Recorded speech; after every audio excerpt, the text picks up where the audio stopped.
Emmanuel Cuny, bonjour. Bonjour Fabienne, bonjour à tous. Le groupe pharmaceutique américain Pfizer a donc annoncé ce week-end qu'il interdisait désormais l'utilisation de ses produits pour les exécutions aux États-Unis, bien sûr.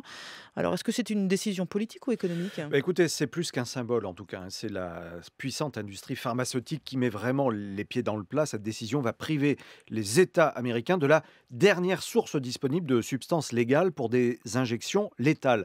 L'injection létale est la méthode privilégiée pour la peine capitale dans la trentaine d'États américains où elle est autorisée. Sur 1430 exécutions pratiquées depuis 1976, seuls 170 ont été menées d'une autre manière, soit par la chaise électrique, la pendaison ou encore la chambre à gaz. Concrètement, Pfizer explique que la distribution de 7 produits sera limitée à un groupe de distributeurs et d'acheteurs qui s'engageront à ne pas les revendre à des institutions pénales. Autrement dit, les établissements publics qui achèteront ces produits devront certifier vraiment que ces derniers seront utilisés uniquement dans un but médical. Mais Pfizer n'est pas le seul à vendre ce genre de produit, Alors, Emmanuel, si? vous avez raison, on estime aujourd'hui à environ 25 le nombre de groupes pharmaceutiques à la fois américains et européens qui ont pris des mesures similaires.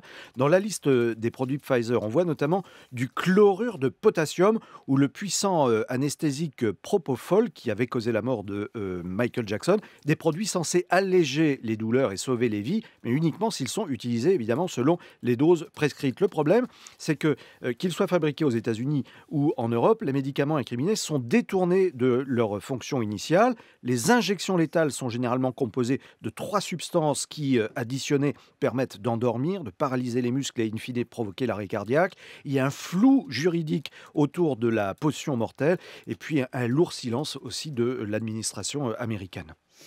Alors, cette décision de Pfizer intervient en pleine campagne aux États-Unis également. Est-ce qu'il faut y voir une relation directe ou pas? Alors, elle intervient surtout, cette décision, en pleine bataille économique sur fond de fusion de Pfizer avec Allergan. Une fusion à 160 milliards de dollars pour créer le plus grand groupe pharmaceutique mondial et faire des économies d'échelle en termes de production, recherche, emploi, etc.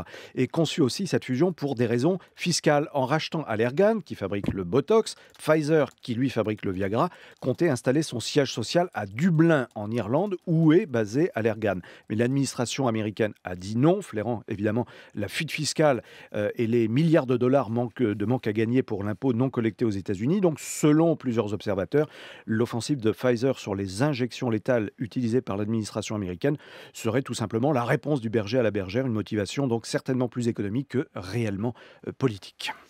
Merci beaucoup, Emmanuel Cuny sur France Info.